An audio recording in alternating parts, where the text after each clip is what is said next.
Live images from Monterrey as Iraq and Bolivia make their way out onto the field to determine the final berth at this summer's FIFA World Cup. Rob, Stu, and Alexi back here with you. This one taking place in Monterrey, which will host 4 matches this summer at the World Cup, including 1 round of 32 game. Weather, really nice. Highs in the 70s. The survivor of this game to round out Group I, which already includes Senegal, Norway, and France.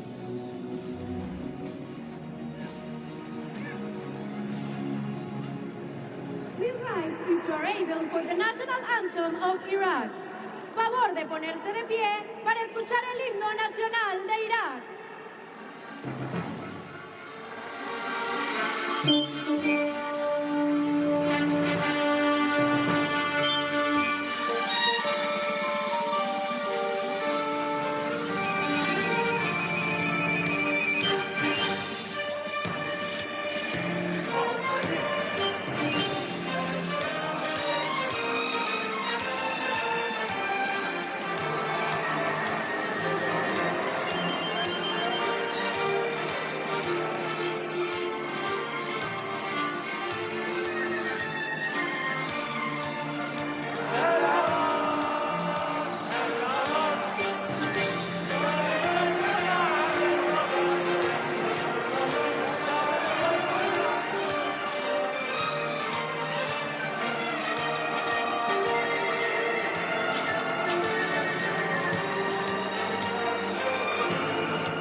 The national anthem of Bolivia.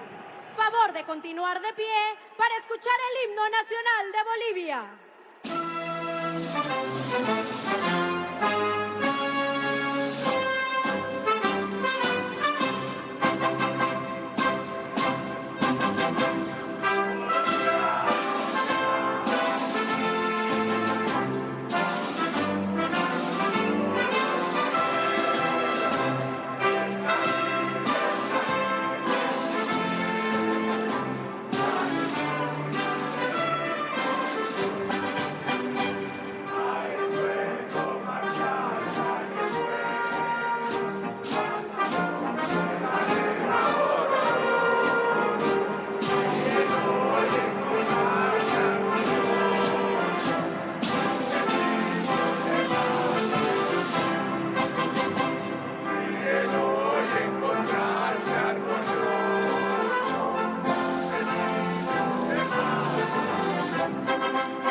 Bolivia trying to end their 32-year World Cup drought with the singing of the national anthem.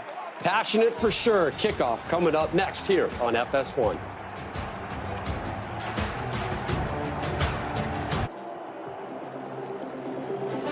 A 2.5-year-long qualification process for Iran and Bolivia culminates here tonight in Monterrey as we will figure out who will be the 48th and final team of the World Cup this summer. And as we take a look at the starting 11 for Iraq, they're the team that had the rest. They arrived about a week ago, and it's still a guess as to exactly what this is going to look like, but we're expecting a 4-4-2 from Grant Arnold's side. And, of course, you're going to keep an eye on Evan Hassan, who is going to be the talisman up front and the 5th all-time leading goal scorer of this group, and he was 4th in qualifiers in goal scoring in the Asian Confederation. And Ahmed Basel, the backup goalkeeper, is going to get the start in between the sticks as their starting goalkeeper is unavailable due to injury, as well as their starting left back. So Merjas Doski is going to get the start as well along the back line. Meanwhile, for Bolivia, coming off of that come-from-behind 2-1 win against Suriname on Thursday right here in Monterrey. Just a couple of changes to the starting 11 for Oscar Villegas and this very young and exuberant La Verde side coming from Bolivia. And the two changes are going to feature Moises Paniagua, who scored one of the goals for Bolivia on the night. And then, of course, it's going to be a change in the middle of the park as well, as Cuellar is going to come off of the bench and Gabriel Villamil is going to slide in to the middle of the field. And this Bolivia side, who just barely got into this Intercontinental playoff, beat Suriname, now finds themselves 90 minutes away from qualifying for a World Cup for the first time since 1994. Ivan Barton, the young but very experienced referee, is going to be in charge of this fixture tonight. Refereed 3 games in the Qatar World Cup in 2022, including a round of 16 game. And there's a look at Graham Arnold, who took over this Iraq side after a slow start to qualifying a couple of years ago. Both of these sides, their qualifying journey began in the fall of 2023. Oscar Villegas took over in July of 24 after Bolivia dropped their first 4 games. Everything that these players have endured throughout their professional career up until this point was for this moment. 90 minutes and potentially more to decide who will go to the World Cup. We will end either a 32-year or 40-year drought with these 90 minutes, as we invite you to turn off the world and turn on the game. We're playing for the final spot in the World Cup in North America this summer. It is the Lions of Mesopotamia in Iraq against La Verde of Bolivia. Tyler Terrence, along with former English international Warren Barton, so glad to have you with us for what should be a momentous occasion. And Warren, there's going to be all sorts of nerves at play, and you expect that the first 15 minutes are going to be cagey, but what can we expect after that? Well, I think once the game settles down, Bolivia want to have possession of the ball. They've shown that in the last game, where the first 15-20 minutes they let the opposition run around, and then they have good possession in the ball. With Iraq as well, they've been sitting there waiting. Now, whether that's a good thing or a bad thing, I think only time will tell. I'd rather be in a bit of a rhythm. They've played on this pitch before, Bolivia, but the Iraqi players have been here a week. They've acclimatised, as Rob rightly said in the studio. They've had a little bit of concern with travel, but they're here and they want to prove a point. And already some pushing and shoving, and the Iraqi camp actually let their players know that the referee, Ivan Barton, the Salvadoran referee, usually doesn't put up with any of the shenanigans off the ball, and immediately he's going to step in and have a conversation with the 18-year-old Moises Paniagua, who scored the equalizer goal against Suriname on Thursday, and the experienced center back from Iraq, Zaid Tahsin, the 25-year-old who plays for Paktakor in Uzbekistan. And this is very much a battle of the youthful exuberance of Bolivia and the veteran guile of Iraq. This deemed to be the golden generation over the last 40 years for the Iraqis. And for Bolivia, a shift in mentality after that slow start to CONMEBOL qualifying about 2 years ago. And immediately we're going to have a set-piece opportunity inside the first 2 minutes here. Is a bit of a heavy challenge coming in from the captain, Luis Haquin, for Bolivia. Yeah, and you touched on the thing about being nerves, and also, but there's a lot of anxious players out here. They've not been in this scenario before, these players, let alone the coaches. We know Graham Arnold, he's been here with Australia. He's had big games where he's had to manage, but these players haven't. So there's going to be not only nerves, but a lot of tension, and that sometimes as a player, you want to try and show everybody that you're up for the game and a little bit too physical. This is an area where I think they can exploit it, Iraq. I think they've got good delivery. They've got a physical presence. You said about the age difference in the team. You've got a young team of 18, 20-year-olds against a team that are fully mature and ready to perform at the highest level. Amir Almari typically has the responsibilities over set pieces for Iraq. 28-year-old who plays for Cracovia in Poland. And he'll go short from the restart, and then half-decent effort that flies over the crossbar, and Guillermo Vizcarra is not required, and the shot coming in from the 25-year-old Ibrahim Bayesh. Yeah, from Ibrahim Bayesh there, just bounced up on him, the 23-year-old. He wasn't expecting the ball to be delivered. But what an atmosphere, and what a stadium as well. You know, the Monterrey Stadium, we're going to see that obviously in the World Cup coming along. It's a magnificent stadium, the steel giant that you see in Liga MX. Good surface. As we said, the conditions have been good. But Bolivia want to play out. They're a team that wants possession. They're comfortable with the ball. Good technique, good awareness.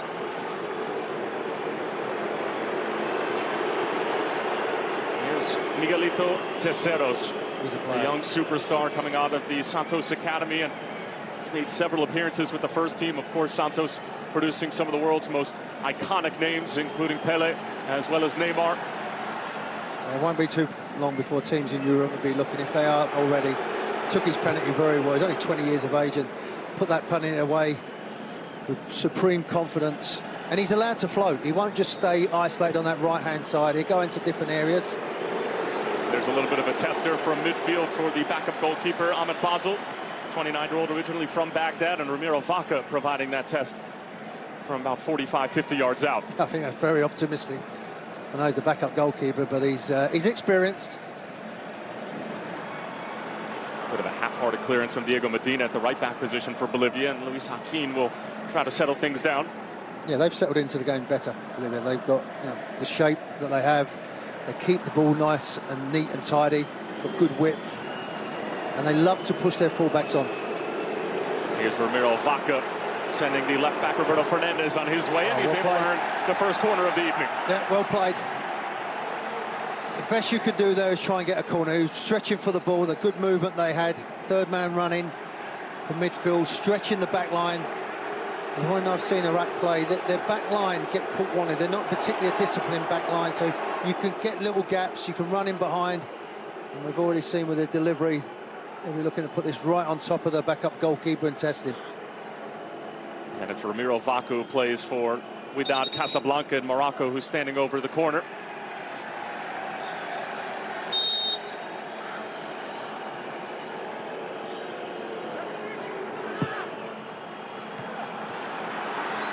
Nodded away, and then helping it even further along is Bayesh, and settling it down is the teenager Paniagua.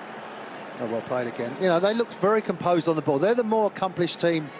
Once it slows down, as I said, they've got more options when they get the ball. You see now, Iraq, how they drop off. They allow the opposition to have the ball. Beautiful switch for Vaca once more.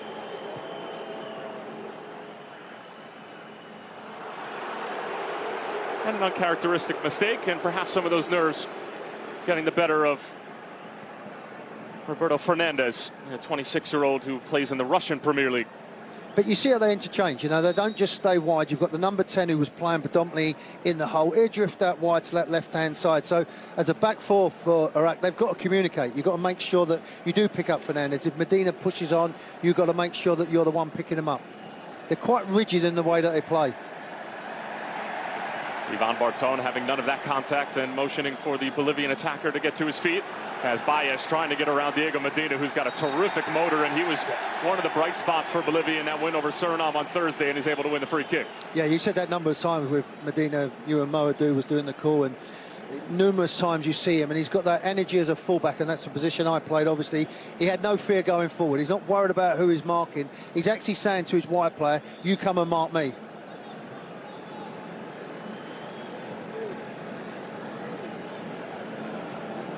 But I was expecting the first 7, 8, 10 minutes to be quite calm, relaxed, with all the tension that's in there. But you know, it's played with a good tempo, and they're setting little traps so they can win the ball. It's a bad giveaway from Villamil, and the return pass probably should have gotten there because there was a foul on the latter end of a give and go, and Ivan Barton is going to blow his whistle, and another set-piece opportunity for the Lions of Mesopotamia. Yeah, that might be a card as well, because he was involved with the tackle earlier on in that wide area, and he just got caught with the ball. The trailing leg just come in, and that's where they improvise really well. The little combination, little give and go. The plea of innocence as well. He didn't feel like he tucked in, but maybe too far, Tyler, to have a direct shot.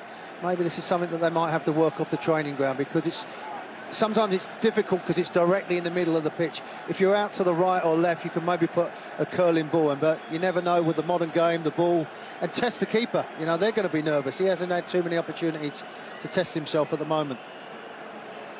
Aymar Sher was the party responsible for drawing the foul. Now a meeting in the minds between Amir Alamari and Ibrahim Bayesh, and Alamari is calling everyone off. He wants it. You can tell in his eyes. He's making sure the 28-year-old, with that sweet left foot, he's going to try and whip it into this, as we're looking the right-hand corner, I would think. Started almost every single game at the club level so far this season, and that's not a bad effort. That's off the bar, and Guillermo Vizcaya got a touch to it. What a save. He thinks it's in. He was peeling away because he thinks it's in. What a strike. You could tell straight away that he wanted the ball. Look at this angle here. He took a little step to the right, the keeper, but then as it's bending around, he goes with his top arm just to push it away. And what a save that is. Bang on, Tyler. Hits the crossbar, bounces down. He's already going away. He thinks he's scored. What was that about it being too far out for a strike? Yeah, well, when you looked at his eyes, he meant it. He meant it from there. He pushed everybody away and said, I'll have it. What a save. Technique on that was Are you into the moustaches? I'm not quite. I've not quite got it, but he suits him. What a save Not that for me. was. I can't grow it like that. No. When you get older, you'll be able to. And here's the ensuing corner from Iraq. And then the first real goal opportunity of the night coming from a long way out. And Alamari once more to whip it in, and it's in for Iraq. And they've drawn first blood, and could it be the goal that sends them to the World Cup?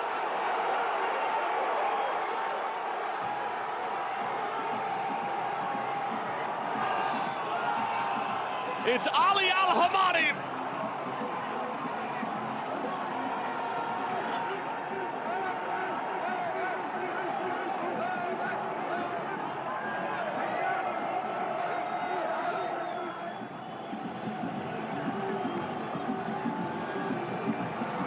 What a delivery. Just when you've made an outstanding save, but we talk about set pieces, a big part of the modern game. He drifts in there, he gets his arm across. Once he's pinned himself against the defender, you're not going to get in front, but what a delivery. Now you're going to see how good this young team is. But once he gets across the defender, Medina, he's got no chance, the defender, to come round. He pins him away, and what a header. What a moment as well. You talk about fine margin, make a great save. 35 seconds later, you're picking the ball out of the back of the net. 24-year-old who was born in Iraq and moved to Liverpool as a toddler, plays for Luton Town on loan right now from Ipswich. He was actually the first ever Iraqi to play in the Premier League for Ipswich Town a couple of years ago. Came up through the English system, played at academies like Swansea as well as Wycombe and Wimbledon growing up, and providing perhaps the most famous goal in Iraqi history for the past 40 years. He obviously learned the heading from being in England with a delivery. He got right in front of him. He pinned himself up against Medina, and then you can't get in front. An excellent delivery, and it just showed you whether it's a set piece from a penalty or corner. Can't say enough about the delivery. Yeah. Alamari has a wand of a left peg, and having just struck the crossbar, provides the assist on the goal. And you know what with Bolivia as well, they've just saved, and that's when that moment, Tyler, as a player, sometimes you relax, you think, oh, what a save, the goalkeeper's made a great save. That's when you got to be switched on again. How many times do you say with defenders that they switch off when the ball goes out of play? The good ones don't. That's when they get organised. That's when they're picking people up. And as a defender, you know from set pieces, you're saying, right, who's marking, who's got the job that's picking up the number 9, who's picking the centre half up. And they just had Medina, who's a fullback, who's probably about 5'8", picking up someone who's 6'2", who's, you said, has learnt his trade in England, where it's a physical game, the ball's in the air a lot of the time, and he's learnt that, whether it's at Luton or Wimbledon, as you rightly said. Ramiro Vaca trying to go over the top for Miguel Terceros, and that's Akam Hashim, the 27-year-old centre-back who cleans it up. I would never thought I'd say the name Wimbledon, one of my old clubs, in a World Cup qualification game. And that's a long-range effort that comes off the head of Hashim, who is perhaps a little bit more involved in that than he would have liked, but it certainly did the job of preventing it from getting to his goalkeeper, and a corner for Bolivia on the other end. Yeah, I like their response. I mentioned it, what is this young team? You're talking about players here, that are only 26 years of age, never been in this type of environment. How do they respond? Maybe because it's so early in the game, they can pick themselves up a little bit. And Bolivia respond from a corner of their own, and we'll have to wait to find out, because it looks like something's been thrown on the field. Yeah, we don't need that. Just let the players get on with it and play. Outswinger from Vaca. Basel comes a long way off his line and claims it. That's really confident goalkeeping. Yeah. Earning his 14th cap tonight. Yeah, excellent as well. He made a moment clear. He's 32 years of age. He's obviously come out straight away. He's had a little save to his right-hand side that's confident. He's good distribution with the ball. He's got that left foot of a wand to pick out people. As I said, Bolivia was having a good passage of play. They was keeping the ball. You're seeing the fullbacks pushing on. Iraq, you touched on the point with the experience. They looked nervous last time that they played in a qualification game over 2 legs, but now they've settled in. Well, both of these teams are more than battle-tested and have faced elimination on a number of occasions over the past 2.5 years.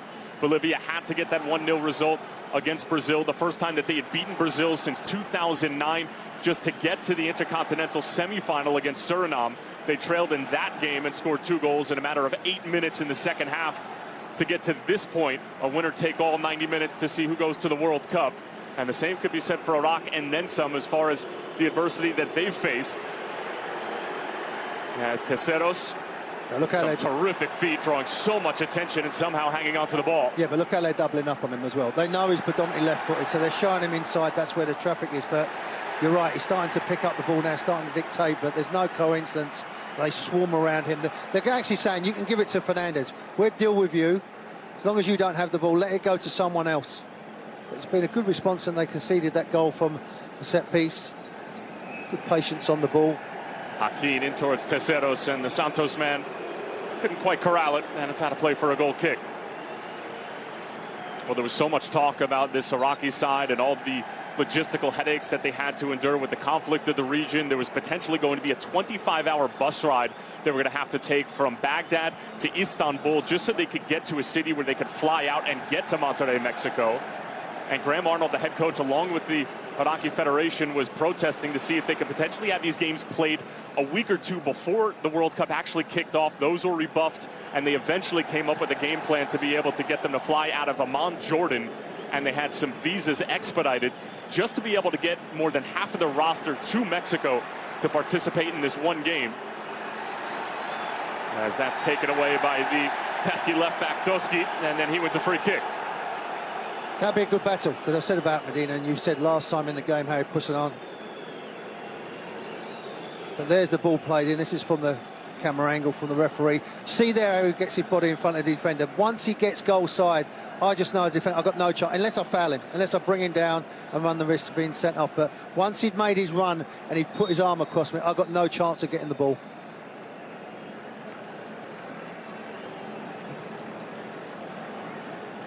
It's amazing when you talk about players and athletes, what they actually go through. You just think, oh, they just turn up on the field and go, and regardless of what else is at stake, to get through, to win this game, to play against the likes of France and Norway and Senegal in a World Cup, you've actually got to go through all these questions and the nerves that go with a big game like this. Credit to the players. The first 17 minutes have been excellent. And they've been in Mexico for about a week. Graham Arnold greeted that travel party that took 3 days to get from Iraq to Monterrey, Mexico. And the age-old question of rust versus rest has been answered inside of the first 17 minutes, with Iraq jumping out to an early lead. Bolivia, of course, playing on relatively short rest, having beaten Suriname in 90 minutes on Thursday.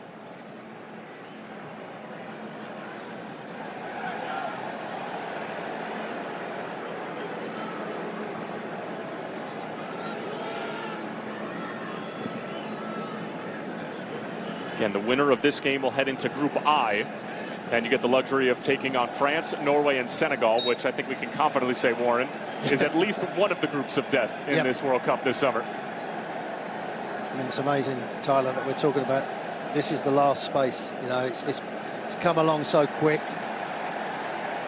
You're looking at the teams that are going along. You've seen the US, who their group is now. England was already done, obviously, with their teams. Mexico.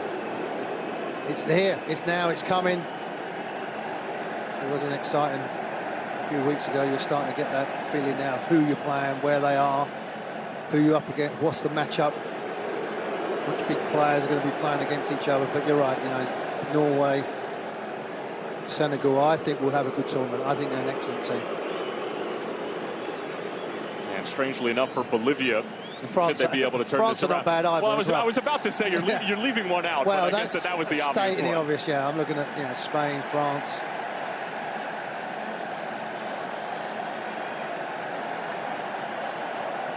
They're comfortable on the ball. They're a young team, but him getting on the ball, the number 10, he wants to play. They're smooth with the ball as well. And they're playing against Iraq, who are stubborn, organised, and physical. And that physicality is going to warrant a yellow card. And that's Ibrahim Bayesh who goes into the book. Just a little bit late getting to this challenge. It was a bit of a hospital ball coming off the foot of Miguel Terceros. And well, they entice you to come into it. You know, their touch is so good and so fluent with the ball. You know, Bolivia in the past have been a nation where they haven't really qualified a lot, and people say, well, they only win their home games, they don't travel well. They've got some top-class players. You know, you've said about players that have come through playing at Santos in Brazil. You know, look at that conveyor belt of players.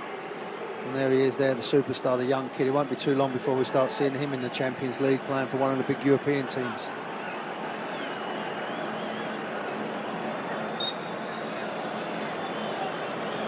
Ramiro Vaca once more. That's a delicious looking ball in, and it's well defended along the back line. What a header. So it looked like that was Amir Alamari, who was back for his defensive responsibilities, and he's actually one of the bigger players on Iraq, and he was certainly needed at another foul against the Lions of Mesopotamia, and this time it's against Miguel Terceros, or pardon me, Roberto Fernandez. Well, he's got to stop giving fouls away. You know, sometimes as a defender, just stay on your feet. Let him beat you. You've beat yourself there. You tread on his toes. Fernandez sees it coming. He goes down. It's another delivery. Now with your right foot, you're just trying to put it, beat the two people in the wall now and put it into that far post. And you can see how anxious they are at the back. You know, you can see with the delivery that they've got. He's just looking to swing it in. Another good ball from Vaca. Bit of a collision, and Iraq escape. And that's going to be a foul against Roberto Fernandez. I think he manages the games really well, the referee. He's got a reputation of not taking any nonsense, which I don't mind. I think referees have to have that. Sometimes you see referees, they want to have a debate, they want to talk to everybody. He's made it perfectly clear, you're going to be physical, but if it's too much, I'm going to book you and I'm going to blow the whistle.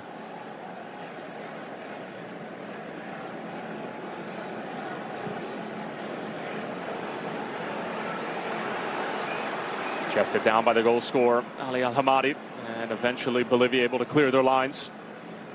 Here's Doski. Good touch. Into Al-Hamadi. Ibrahim Bayesh trying to get around Diego Medina, which is a tall task, and he's done well. Medina got a touch to it. And that's the skipper, Luis Hakim, stepping up to help out Diego Medina in his defensive task. Yeah, Hakim does well at the back, because Morales is only a young player. We've seen him in MLS as well, and they're trying to try and isolate Morales, but the captain's coming over just to try and help him a little bit. So play, good refereeing again. You see the foul, but you've got the ball. Play on. You don't need to stop the game.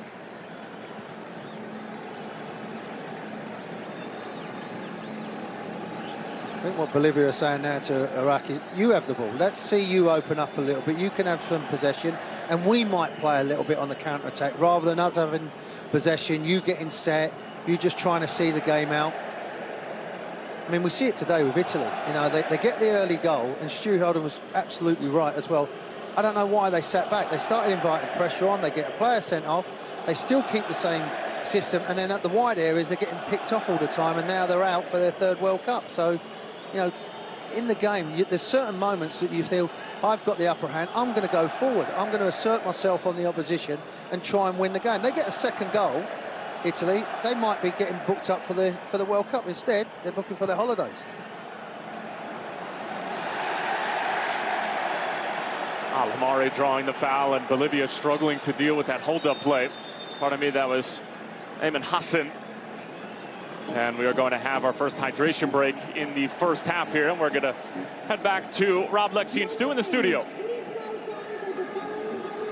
Tyler Warren, thank you. So 1-0 the goal. Really pretty delivery in the 10th minute. So Iraq up 1-0 on Bolivia. Lex, your thoughts on these first 20-plus minutes for the team with the league? I thought Iraq looks fresher, and that's nothing that we should be surprised of, given the fact that they didn't play or didn't have to play a previous game here. And as we mentioned, they have seen their competition. But I thought Bolivia's grown into this half. You mentioned the goal came off of a corner kick, or a free kick. The corner kick that came off of, my goodness, what a free kick! Wonderful save by the way. But then you let your guard down, and that man right there with that mustache very good save, but he couldn't keep the other one out. So set pieces continue to play an important part of the entire day. Yeah, Warren was saying that about the threat of Iraq, and I do agree with him that Bolivia are the better team on the ball. They have the more quality. They look more of a threat when they're in possession, but yet, as we know in these games, that the set pieces can be such decisive moments. The delivery for Bolivia, in fact, on some of the set pieces have been excellent. They just don't have the same stature of player that can attack the ball, and that was the difference in the game so far. But if Iraq just continue to sit back, I can see Bolivia finding their way back into this game. Bolivia comfortable with the ball. They have 62% of the possession, trying to get to their 4th ever World Cup, 1930, 1950, and of course, the last time it was held in the U.S., 1994, the great Marco Echeverri, part of that Bolivian team. Yeah, we remember that. By the way, looking at hydration breaks, and obviously this being a World Cup venue, we've seen a bunch of different games and different games in the day, and there's a completely different feel and dynamic. And so this summer, that is going to be part of the things that we're talking about. Day games outside, day games inside, under the roof, all the different things that are going on. So no longer is it halves, it's quarters. Quarters, Rob Stone. Soccer, back to Tyler and Warren, guys. All right, getting started for the second quarter here in Monterrey. And Warren, with all that said, you get a opportunity to sort of take a timeout. If you're going to use an NBA phrase, what are you saying if you're Oscar Villegas to your side? Yeah, I just think, like we just said, they get on the ball. I quite like it. If I was a coach and a player, I think it's a good opportunity to regroup, refocus, particularly when you're playing at such a high level. You know, with the concentration level has to be there. It just calms everybody down, allows their coach to set his players up. I think he'd be saying to his players, OK, they've scored from a set piece. Let's try and get our players on the ball. Let's try and pass away into them. Can we maybe ask them 1 or 2 questions by running in behind rather than playing everything in front of them? But you've adapted well to it. Can you get Medina on the ball? Can you get Fernandez to push on a little bit and ask some more questions for Iraq? But as Lexi rightly said, Iraq have come here with a game plan. They're focused. They've had a bit more time to prepare for these big games, and they look the ones that are more, organised and ready for the task ahead. Where you're looking at Bolivia that play a little bit off the cuff. I mean, you've got a coach as well, Tyler, that's used to playing with young players. Al-Hamadi beaten to the punch by Roberto Fernandez, and the referee rightfully so, saying it was all ball in that challenge. And CF Montreal's Efrain Morales spinning out of trouble and keeping possession for La Verde.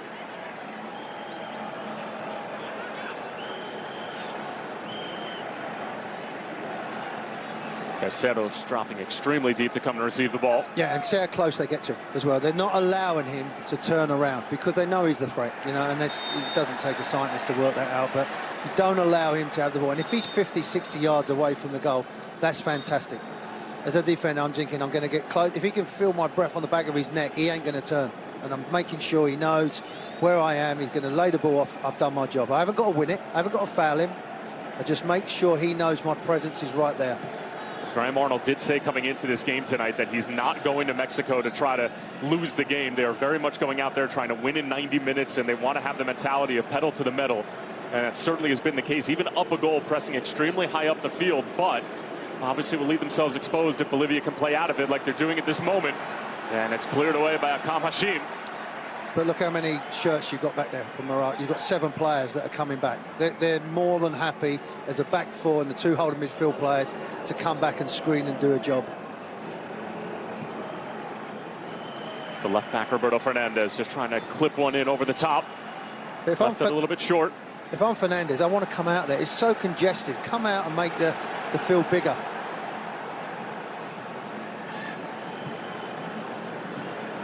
The goal scorer, Al-Hamadi. See little things like that, how they get the ball, slow it down. Look, you see the captain applauding. There's little moments in the game where you can't keep going forward, retain the ball, start making the field nice and big. So they're going to come forward, and then you've got that physical ball if you need to try and hit into wide areas. And then you can play from there. There's so many different ways to play this game. We get caught up so much with possession. Can you now get it into your strikers, get the ball? Now you can start playing 1-2 touch in the final third. It hasn't always got to be from, through the midfield, through the channels, through the angles. Particularly when you've got 2 or 3, if you like, strikers that are good with their back to goal. As I said, Morales is a player that wants the ball on the floor as a defender. He doesn't want that physical battle, although he's 6'3".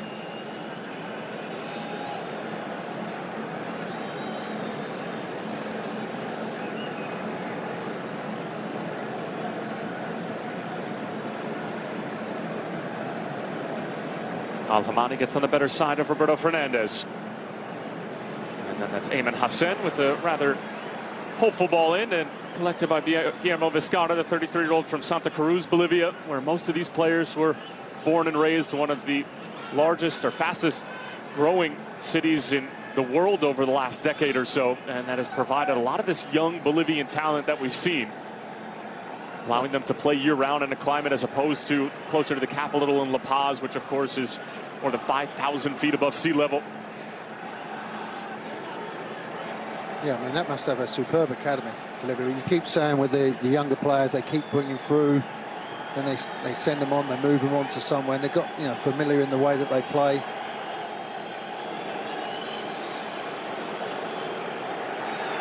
And that's Toskia getting stuck into Miguelito Terceros. He's done a great job. Every time their playmaker's got the ball, he's been touching distance. No wonder he's got a high five. He's quick, he's strong, he's athletic, and he's patient as well as a defender. He doesn't want to try and get too close and win every ball, but he's got that physical attribute to his game as a defender. He's not just wants to win every ball. He's going to stay on his feet and wait for the right time to make that tackle. Here they go again. And what that does to your opposition, you end up getting fed up because he keeps winning every ball. He keeps pushing me out of the way. He keeps intercepting the ball. Maybe you might want to switch over and swap over the two wide players so you can maybe get a feel of the ball, because he's their X factor. He's their quality player.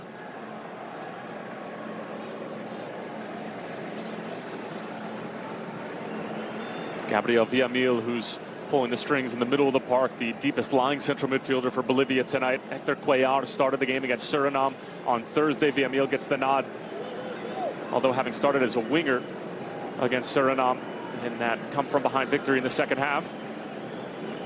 Just looking as well, Tyler, not one player, not one midfield player is making a little run in behind. So as a back four for Bolivia, everything's in front of them. Now Diego Medina trying to test the Iraqi back line with the ball being swung into that corridor of chaos. I know how you feel. Let's just puff these cheeks out there, and just one as a defender, you think, you just make sure that I don't give away a needless corner, and he's done that. Or put it into the back of your own net. Yes, yeah. As Vaca tries to go quickly from the corner, and there was some contact inside of the penalty area, and VAR is certainly going to have a look at that. Well, I think he's gone through him. I think he's won the ball, but he's had to go through the opponent.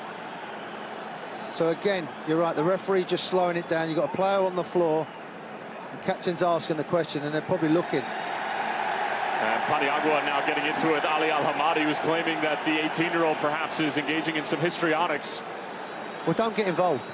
Don't get involved. You know, they want you this, and you can see the players concentrate, focus. You're winning the game. Let the opposition get uptight. And it has been cleared by VAR. You saw Ivan Barton shrugging off Paniagua, and away will go from the throw in from Diego Medina. But just the first time you're seeing a little bit of nerves, you know, giving away a cheap corner, giving away the opportunity there for maybe potential diving into the ball. So it's the first time in this half so far where you've seen Iraq look a little bit nervous.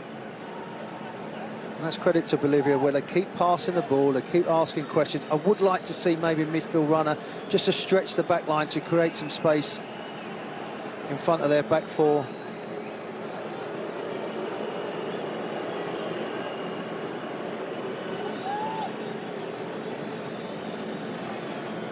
Because Basil, the goalkeeper, he don't have a good start position. He's quite deep, so there is space where you can make that little run in behind if the ball's played correctly and you time your run. He's not even in the picture, the keeper. Look where he is. He's on his goal line. It's Efrain Morales, the centre back, getting forward, and now Vaca from distance, and figured he'd test the hands of Ahmed Basel, and easy enough for the 29-year-old.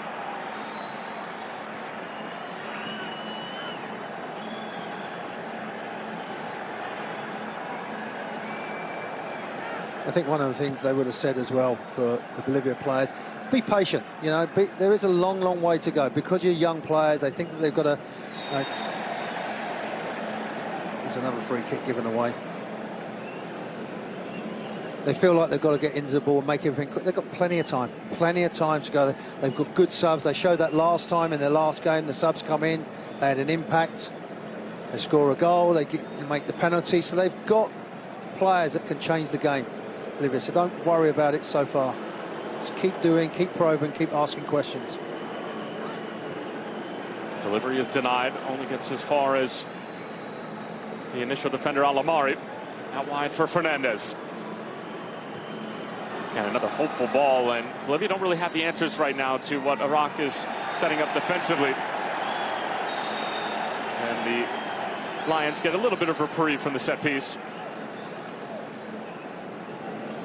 Refereeing again, straight away, makes his point, makes a decision, calms the situation down. It's a foul, no question there. He was going to try and take a quick one.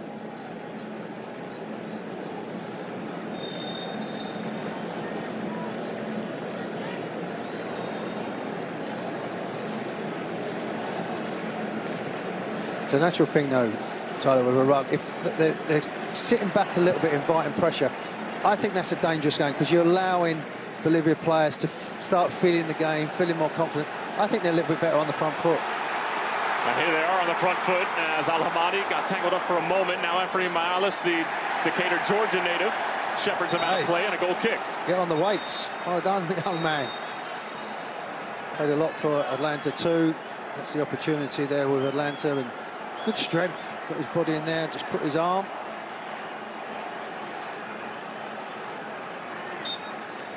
Get out, get over there. Hit the weights like you're hitting him at Orange Theory?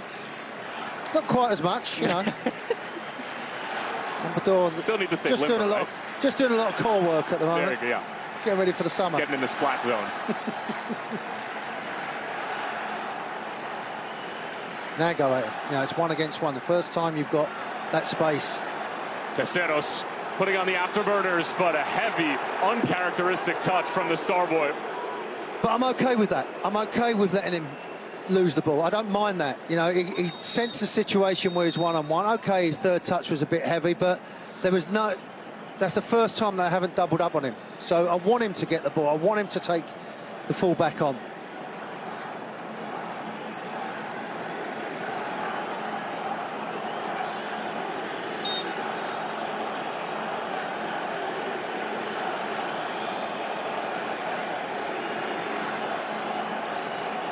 And Ahmed Basel not wanting to play out of the back and sends everyone forward now, and you just wonder when exactly the heavyweight time wasting is going to be implemented from the team that's currently leading right now with a little more than a half to play and everything on the line. Well, it's not called time wasting, it's called managing the game. Sure. So you manage the moment and you fight as far as you can down the line, and hopefully you get a flick on and you can maybe get a corner down the other end. So you're trying to manage the game at this moment. I guess it's up to the referee to determine whether or not it's time. Listen, he's great at doing it as well. He won't be shy and letting them tell him to hurry up and things like that. So I just wonder with Graham Arnold now, the coach, I'm not saying he's thinking about it because he's obviously in the moment, but you start thinking if it gets to half-time and we're 1-0, do I then maybe think about keeping what we've got? Do I start making more defensive changes at half-time, or do I leave it for the next 15-20 minutes after half-time? These are all the things that are going on in his mind, as well as managing the game that he's in at the moment. Terceros finding the overlapping fullback in Diego Medina. And he's got caught in a bit of hot water. I tell you what, they're really disciplined in their defending. You know, they get in front of an opponent and then they put the brakes on. They don't dive in and sell themselves, so they're very disciplined individually and collectively as a back line are up. Graham Arnold has done a tremendous job with this group, the same that he did with Australia in 2022, taking Argentina to the brink as this is through for Paniagua. Oh, and the kid has done it again! And Bolivia are level! He is made for the big stage!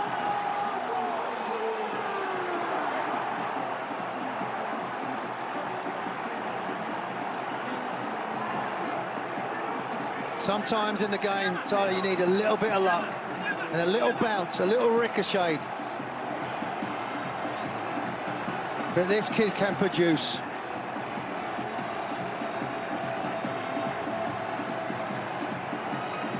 Great talent and a wonderful finish. Keep the ball alive.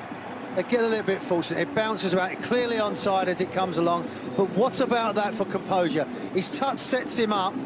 And then look at the shape, look at the technique and the ability. He knows he's got to get it elevated because there's a defender in front of him. So that's one thing he's thinking about. And then the roof of the net.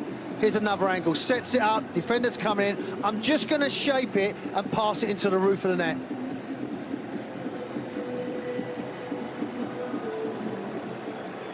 And I just sense with that they're backing up, they're going deeper and deeper, you're inviting pressure on. And it's a little ricochet, it's a little bounce, whatever it may be, but his finish was at the highest level. Well, coming into this past week, before the Suriname game, Moises Paniagua had only earned 5 caps and had never scored an international goal at the senior level. He's 18 years of age. He signed as a professional for one of the best clubs in Bolivia, always ready as a 15-year-old. Dominated from the start. Already has 17 goals as an 18-year-old at the top division in Bolivia. And all of a sudden has become the hero for the national team, trying to put an end to a 32-year drought without a World Cup. He's always ready. Tell me about that for this game. I'll tell you, that may be the name of his team, but he's ready to get in form, and he just has that air of confidence or arrogance, what it may be, with young players. And also he's got a coach for young players that they believe in it, that want to play. We've seen it with San Diego Football Club, you know, in the MLS, playing young players, having a coach that's confident enough and has ability enough and belief in these young players. And it's the same with the young players for Bolivia. You've got a coach that understands they will make mistakes, they will cause an error, but the upside is they're comfortable on the ball, they enjoy the moment, and you can sense they're playing with a lot of freedom and a lot of confidence. Although they're playing against a stubborn team, they're quite happy to get on the ball and take people on. And I love that about the game. Look at Medina again, pushing on. That you can just sense that, you know, even though they conceded the goal from that wonderful delivery and a good header, it sort of spurred them on. It sort of given them a lead. They're not overawed by the occasion. They look nice and confident. I mean, that's got to be a yellow card because that's about the 3rd one he's done. But as I said, the battle that they're having over there.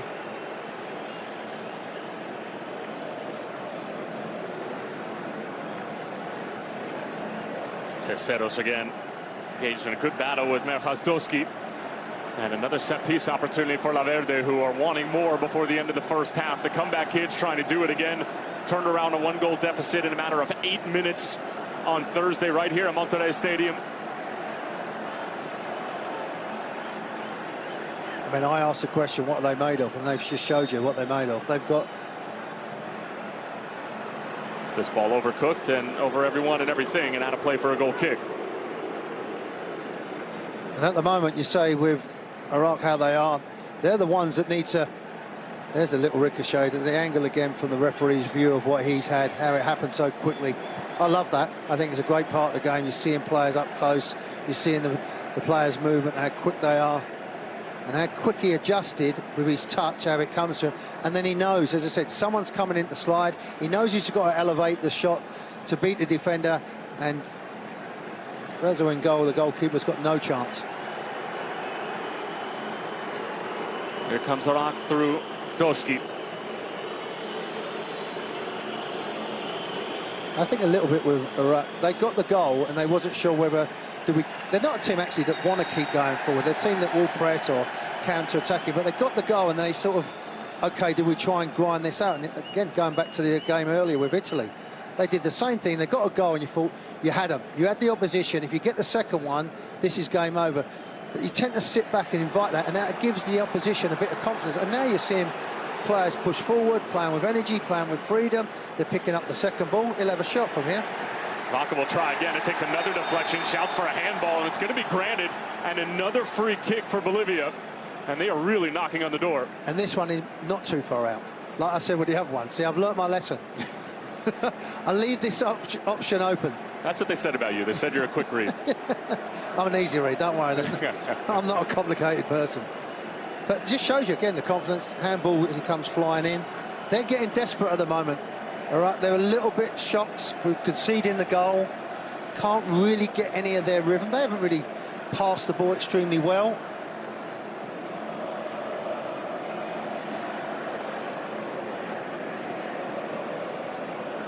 Well, it wasn't too long ago that Iraq, back in November, were trailing by a goal against the United Arab Emirates in the second leg of a winner-take-all two-legged affair to get them to this Intercontinental playoff. They turned that around, scored the equalizer, and then the game-winning goal in the 17th minute of stoppage time, thanks to a penalty from Amir Al-Amari. Both teams have been battered and bruised throughout their long and arduous qualification journey. So nothing should surprise them, but the lights have never been brighter as this long-range effort comfortable enough for Ahmed Basel in the end.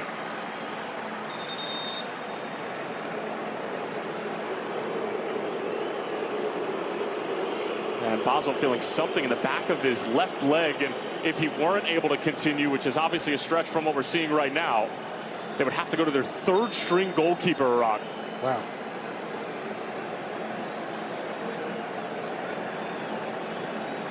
But they would have been prepared for this. They've known that Hassan, their main starting keeper, has not been available for some time.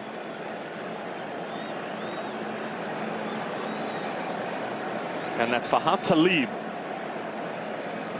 who would be the next man up.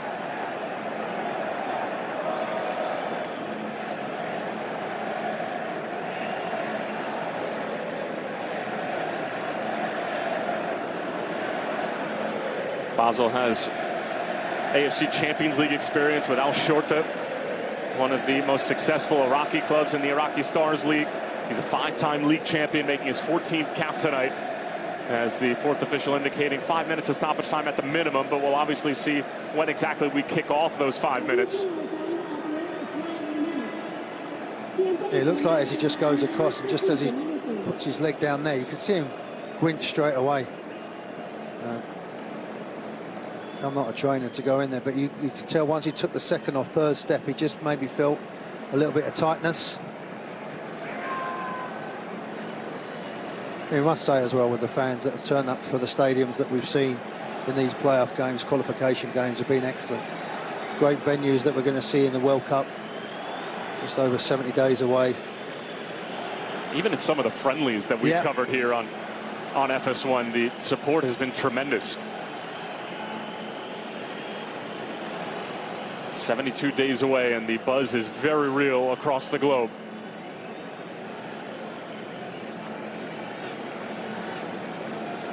So a minute gone by of the 5 minutes added on, so you figure that you get to about 6 minutes or so.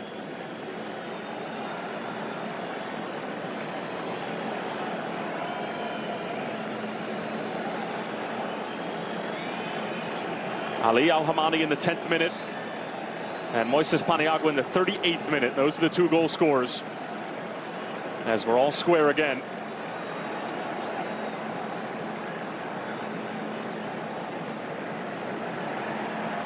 Roberto Fernandez wasn't exactly sure where the ball was. Able to keep it in play right in front of Graham Arnold, and then a shove in the back from Zaid Tassin. And to your point, Warren, it seems like they're getting a little frustrated right now, Iraq. Well, they can't get hold of the ball, but also they're not comfortable on the ball. They're not a team that wants the ball in small areas. They've, if anything, gone a bit too direct. I said earlier they was having 2 or 3 passes, then going into strike. Now they're trying to go to route one, whether it's from the goalkeeper or the centre-halves or the fullback, and they're giving away fouls. They're getting frustrated because they're not getting on the ball. They're not relieving any of the pressure. They need half-time. They need to get in at half-time to make sure he's okay, and make sure the back line and try and get the midfield players involved. We've never once said about the midfield players getting on the ball, interchaining. We've just spoke about them going into their strikers. This time it's Terceros, and it's over the head of his captain, Akin. They won't be in any rush. As I said, they want to regroup, refocus, and maybe look at the personnel and the changes that they need, just to try and figure things out. Don't forget, they've been sitting around for 10 days or a week waiting for a game, where Bolivia, with the young players they've had, he's made 1 or 2 changes from the first game they had last week, freshen it up a little bit. So that's to be expected. Maybe in the second half you're going to see a team with a bit more energy going forward, because they've been too predictable. Al-Amari striding forward. Diego Medina will step to him. Ibrahim Bayesh.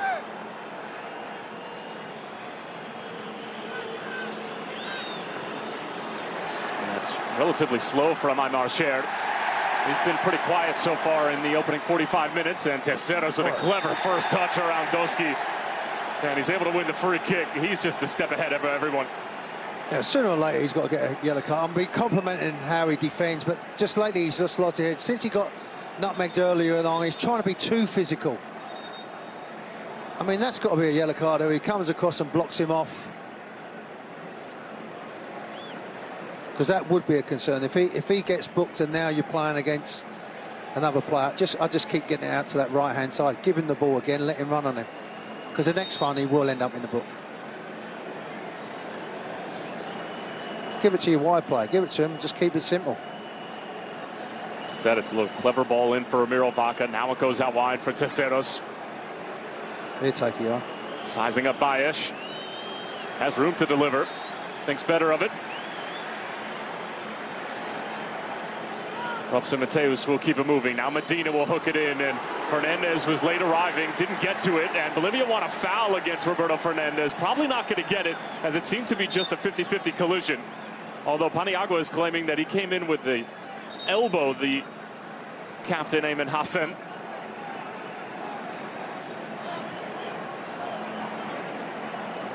No, he's got no idea. It's a purely accidental. Look, you can tell by his reaction.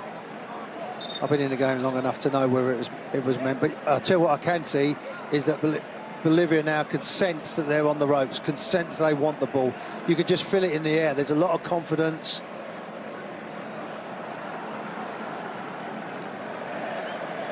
I mean, the last 10-15 minutes they played so well. Bolivia getting on the ball.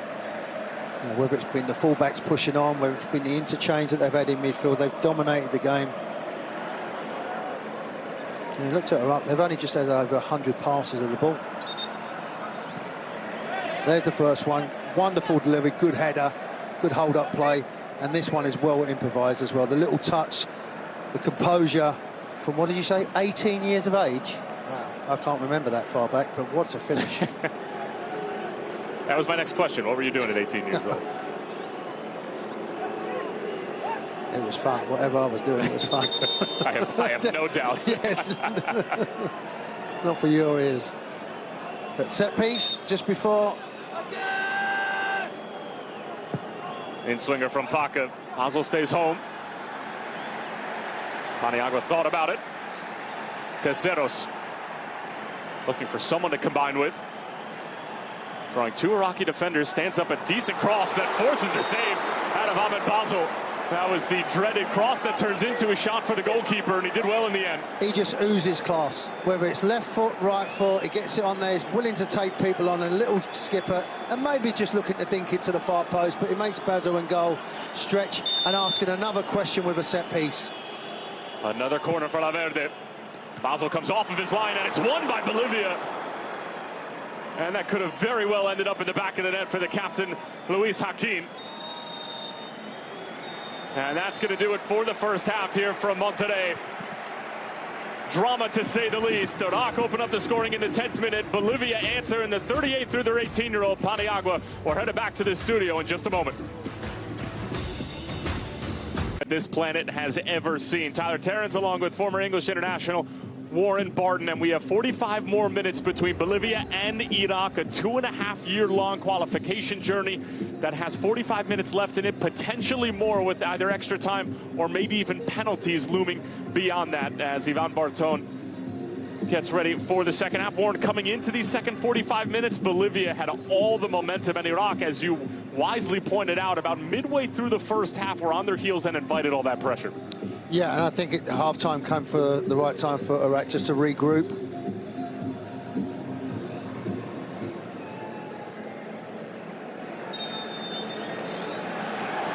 But for Bolivia's point of view is to keep getting the ball, keep passing and movement, and keep enjoying. They're the team that are enjoying the occasion. You know, they want to get on the ball, they want to show how good they are, and they've had a lot of confidence, which comes from their coach, to allow them to go out and express themselves, which is a joy. I just think Iraq need to get angry. They need to get the ball into their strikers. They need to get further up the field. The midfield players need to get involved. There's a lot of attributes of the game that they need to improve. And right off the bat, Iraq giving possession right back to Bolivia. And that's Ramiro Vaca, who's played an instrumental role thus far. And Roberto Fernandez sending it in. His cross took a deflection, and it's well handled by Akam Hashim. Yeah, you made this point last time with Bolivia, with Mo Adu, about how well the fullbacks push on. You know, Fernandez and Medina, I know as a fullback myself, I played there, they have the right to go forward and leave the two centre-halves isolated. Straight away, when the ball gets switched to midfield, Fernandez is on. He's not even looking to try and get the ball to feet. He's going to run in behind. And what that does when you're pushing on as fullback, it allows your wide players to come in a little bit. So you, as a person on the ball, you can either go into your wide players or you can go into feet. And they've had so much success, whether that dehydration break was a good learning curve for the coach to give out some instructions, because since then they've been the team on the ascendancy and looking really comfortable. No changes for either side heading into these second 45 minutes. Bolivia, of course, coached by Oscar Villegas, the 55-year-old, born in Bolivia, and took the job after Bolivia dropped those first 4 games of CONMEBOL qualifying, where even getting to this point seemed like a stretch, let alone qualifying outright for the World Cup. And he's a coach who predominantly has worked with younger players, has coached the Bolivian youth national teams as well as youth teams across the Bolivian club landscape. And when he was given this job, it was really to help bring along this youth movement that La Verde has been experiencing over the past couple of years. And what a tremendous job he has done, even to get them to this juncture of the qualifying journey. And people say, what's the difference? You know, Graham Arnold is an experienced coach, wants his players to get the ball. There's no margin of error. Where you have an academy coach or a coach that's coached with younger players, it encourages them to make mistakes. It encourages them to get on the ball and take a chance. That's the difference. You've got a coach there on the sideline. If you make a mistake, he's not going to be shouting and screaming and pointing a finger like Arnold would be. He's going to say, OK, fine, get the ball again and run at him. Make another mistake, for all I care.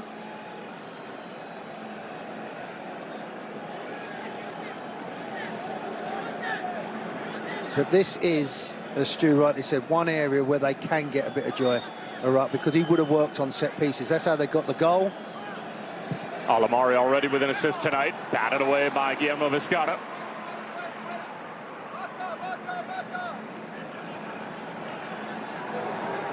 Good skill from Amin, and there's shouts for a foul. The assistant referee and the head referee were not interested, and Bolivia with a chance to counter. It's good defensive work, though, from the captain, Ayman Hassan. Turn the ball over again. Look at Bolivia, the way they passed their way out of it. Iraq drop off. I think they got a press. He's got an injury as well when he went down on that right-hand side.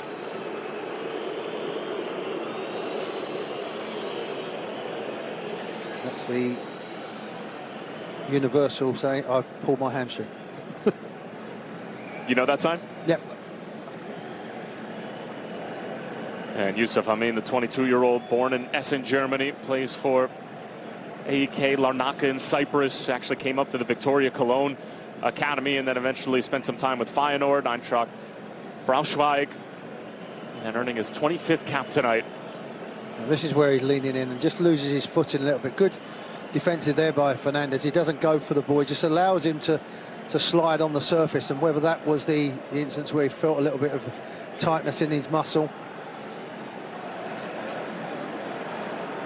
But in that midfield area, you see how they're getting picked off, and that's because the Iraq back line are dropping off because they're worried about the fear behind because of Fernandez and Medina pushing on. They're dropping off and they're leaving holes in that midfield area, which allows the Bolivian midfield, Mateus to get on the ball. They've looked comfortable, Varga to get in. You know, they've got players that want the ball in that midfield area where Iraq haven't had that. They're so direct with the way they play. You can tell his frustration as well. You get to this moment, like you said, what, 2.5 years to get to this, and you're, 48 minutes into the game and you've had to go off. And you're hoping on your teammates to get you over the line. Like you said, 47 teams are in. We're waiting for one more to go. And Yusuf Amin has become such an integral part to this Iraqi national team, and the main candidate you would expect to replace him would be Mohammed Mimi Ali, who has played the hero role a number of times, although it's not going to be Ali. And it'll be Marco Farge who's going to come on. Going to be Ali. And it'll be Marco Farge who's going to come on. Again, a little bit more, if my memory corrects me, a little bit more defensive minded. He is a midfield player, but he's a solid midfield player. He's not a number 10 that's going to create. It's a midfield player that's going to work hard, break things up, give the ball simple. So they're not looking to change their identity, Iraq, in the game. Just here, you see him go down straight away. He knew, and the referee. That's a sad moment for any player, any injury to have, and you can see what it means to him, and just holding the back of that right hamstring and getting stretchered off.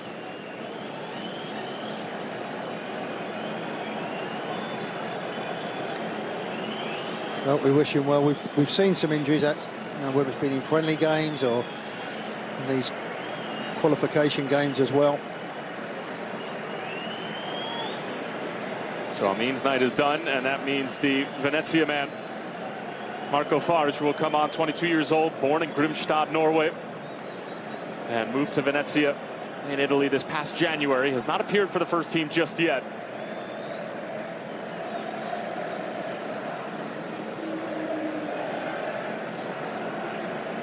And another substitution as well, as Aymar Sher is going to come off. And Zaid Ismail will replace him.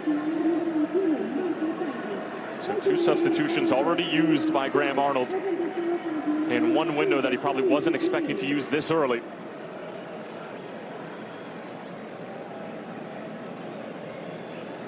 Aymar Sher has been a bright spot in that midfield for Graham Arnold over the past year or so, but was painfully unavailable and really didn't put his stamp on this game all too much. That's flicked along, and rare moment in the attacking third here for Iraq, and that's squared across, and what a finish that is from Ayman Hassan. And having been on their heels, Iraq right back in front.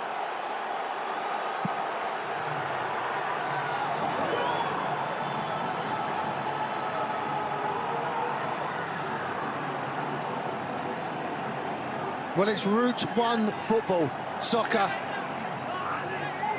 And they ask the question, a long ball down the middle, a flick on, and just deliver the ball.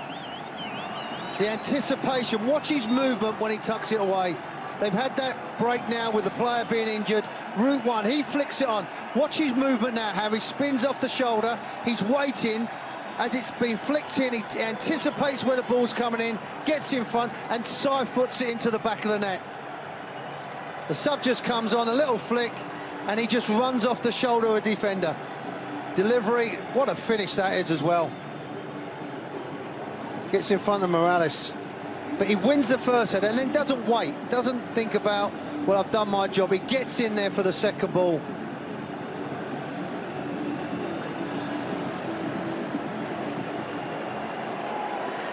First touch of the night for Marco Farge, who just came on, providing the assist to that man, the captain, Ayman Hassan, the 30-year-old veteran playing for Al Karma in the domestic league in Iraq, scoring his 33rd goal. He's 5th all-time leading goal scorer in Iraq history.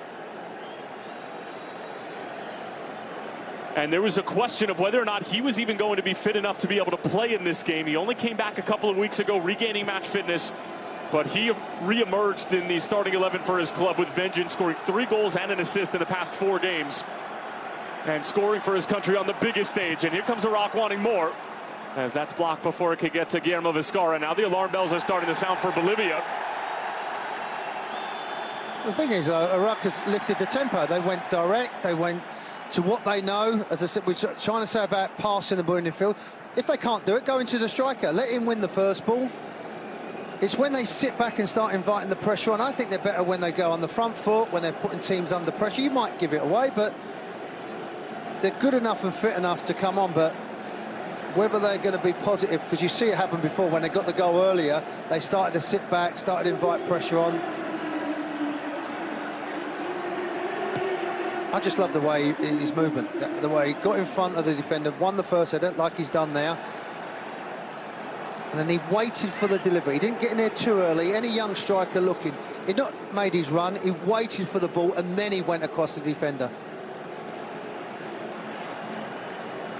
Because if he goes too early, he's offside.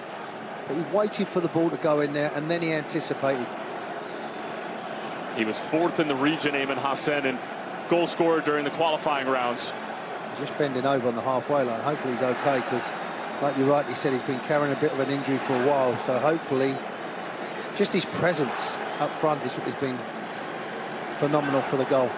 Here's Diego Medina getting forward. Good things typically happen when Bolivia are sending their fullbacks this far up the field. Sent in all the way to the back stick, and that's a long way to run for Roberto Fernandez, and it runs out of play, much to the delight of the Iraqi support here in Monterrey.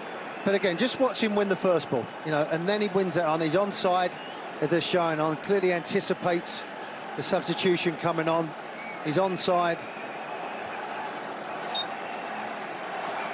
And once the ball's played in, he's off again, waiting for the delivery to be played in. I know it's not everybody's way of playing soccer, Tyler, but when you've got two strikers that are 6'2", 6'3", there's nothing wrong with going long into them just for 5 or 6 minutes, just to put the opposition on their heels. If you start playing into their game, dropping off what we're seeing now, 4 at the back, 4 in midfield, they will pass the ball around you all day long. Terceros, nice little underlapping run. Diego Medina wants it back. Instead it's Robson Mateus. Decent looking ball, and that was some serious miscommunication between Tassin and his goalkeeper, Ahmed Basel. And fortunately for them, it's only a corner. That ball could have gone anywhere off the head of Tassin.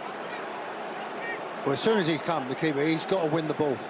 But he hasn't called, obviously, because as a defender, you either leave it and let him come and get it, but set pieces they're giving away. It's a poor delivery at the near post, and that's probably the worst set piece delivery we've seen from Bolivia so far tonight. And then Fernandez gives it away. See, if I'm all right, I'll keep the pressure going now. I don't slow it down and allow Bolivia to start getting on the ball against us. I keep this energy going from half-time. Half-time come at the right time. Whatever he said, Graham Arnold has lifted their spirits a little bit and give them a little bit more confidence going forward. And credit to him and the 2 subs that he put on as well in midfield. Just give them some energy. But I'd keep this going in the stadium, because you noticed in the first half, when they started backing off, allowing Bolivia on the ball, it went quiet in the stadium, and Bolivia started creating chance after chance after chance. Put them under pressure.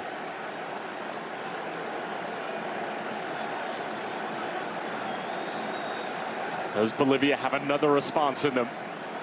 That's what I was just thinking. Have they got enough after what happened the last game they've had, where they've had to come from a goal down to push on and get that penalty in the nearly 80th minute to go and win the game, and then you've done it again?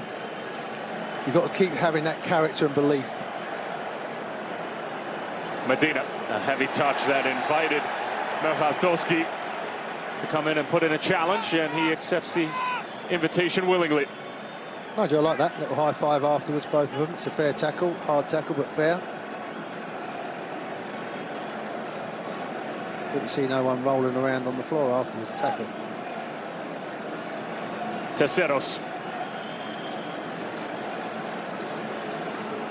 See, Fernandez should be out wide. He should be right on that far line to give. And that's exactly what his teammates are telling him. Get out wide, create a bit of space.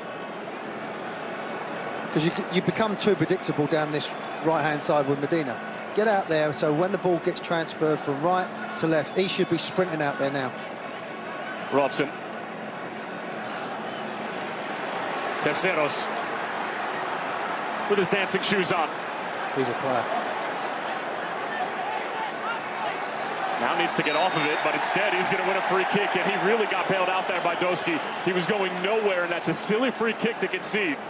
And that happened in the first half, because you're trying to win every ball. I complimented on his defender where he stayed on his feet, but this time he's getting frustrated because he feels like the opponent is enjoying himself too much.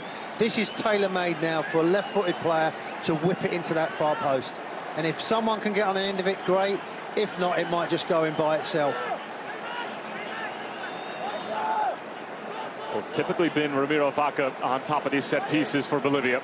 And his delivery has been very good up until that last corner that we saw a few minutes ago. Yeah, he's going to take it again as well. Outswinger from Vaca. Well handled by Iraq. Fernandez. Won by Hashim. Back out for Vaca. Time and space to deliver. Comes off the back of Doski. Terceros again. And just ever so slightly misjudged the bounce of that ball. Yeah, Fernandez needs to be clean here, and indeed he is. I think it's come to that stage of the game now. The gloves are off now. I think Bolivia feel like that they've got to go forward, which they did tremendous in the second half of the first half, where they really dominated possession, territory, chances, whatever you want to call it. But Iraq have got themselves back in the game. But like I said, now they've gone back in their shell, and that's dangerous to do that. I mean, you've got back 6 now. Like now they should be squeezing up. The keeper should be telling them to get up, and they should be up now, up the field. Once he's got his head down, keep pushing him back. But they don't. They come up, and he's still on his goal line, so there's lots of space in behind. Efrain Morales of CF Montreal switching the point of attack for Diego Medina. Cross takes a deflection, and it's going to be another Bolivia corner, and you just get the feeling that these set pieces are starting to stack up and the pressure begins to mount on Iraq. And a lot of it is self-inflicted because they're not putting pressure on the ball. The goalkeeper's not coming off of his line to give a good starting position, and as a centre-half and a back line, I'm not squeezed up. Look, 7-1 with corners. And we know how much set piece is a big part of the modern game. Another decent delivery, but it was 2 different Bolivian players who ended up slipping or falling down as a result of the other slipping. And a wasted opportunity for La Verde. But I'm telling you now, if you're trying to hold on for 28 minutes, that's going to be the longest time of their life. If they're trying to get to a World Cup and they're going to sit back and think they're going to handle wave after wave, corner after corner, coming through. And a lot of it, Tyler's come from, and you touched on it, the silly fouls. They keep giving silly fouls away, giving the ball away cheaply. The only thing I would say, I'm not sure whether the 2 centre-forwards can actually press the ball. They look quite heavy-legged. Terceros clips it in, and that's Hashim with the clearance. But they'll remain with Bolivia deep in Iraq territory. But you could just feel it in the stadium as well, like it's gone quiet, the tension is there, and they're trying to find out who's got the will just to hang on. I mean, look at the incentive to be at a World Cup. And to be in the group with France, with one of the favourites, Norway, Haaland, one of the best players in the world, and Senegal, don't write them off. I think they could have a great tournament. The 3rd place finisher from that group could very well make a deep run in the knockout rounds. Another early delivery, won by Tassin. I'm going to sound like a broken record, but look where the goalkeeper is. He should be further off his line, pushing his back line up. Opsa Mateus, just working on Doski. He should be up now, squeezing his team up. Terceros, again with the early delivery, and he's starting to get away from what typically makes him so dangerous and holding on to the ball and taking defenders on. It's good pressure from Fernandez and company, and eventually Basel sends it away.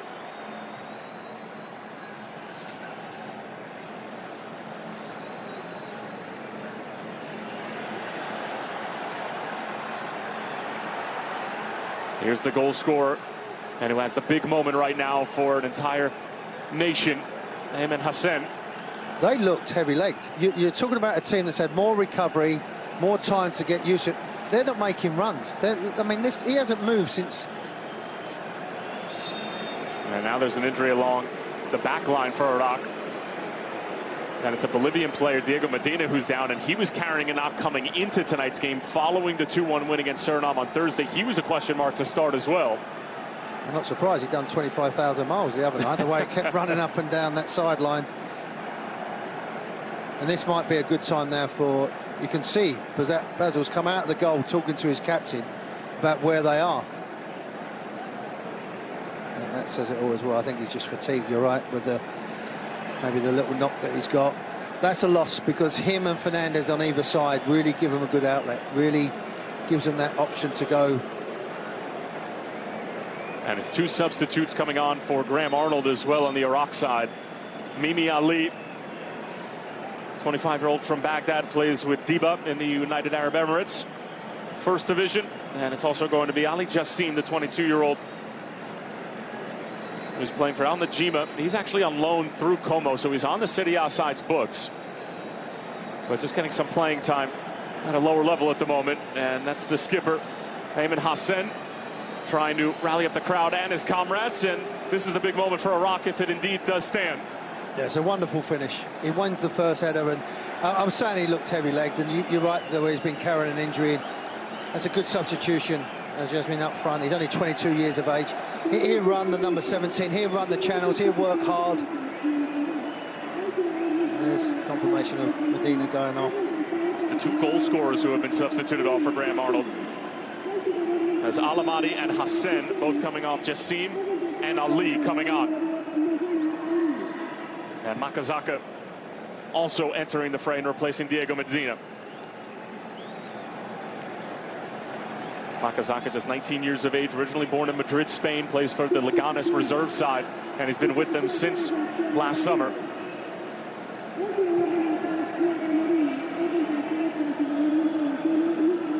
Strong header from Morales. Mateus up for it as well. And here's the substitute, Makazaka, full of energy and vigor, and he's able to win the free kick.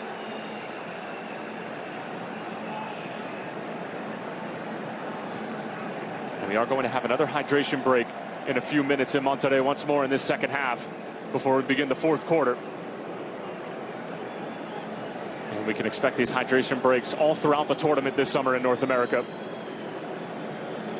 I like him. I'm a big fan of him. I've been saying it for a while. I think it gives the opportunity for coaches to get their points across. We've seen how teams can change their momentum when it comes along. Get the players together, coach, and because the game is so quick, it changes. The substitutions now that come on changes the momentum of the game.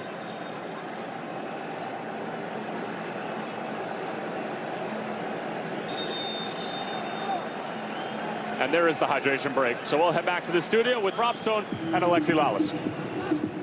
Guys, thank you. 7:30 a.m. Wednesday morning in Baghdad. That city, that country, just a few minutes away from celebrating their second ever World Cup berth.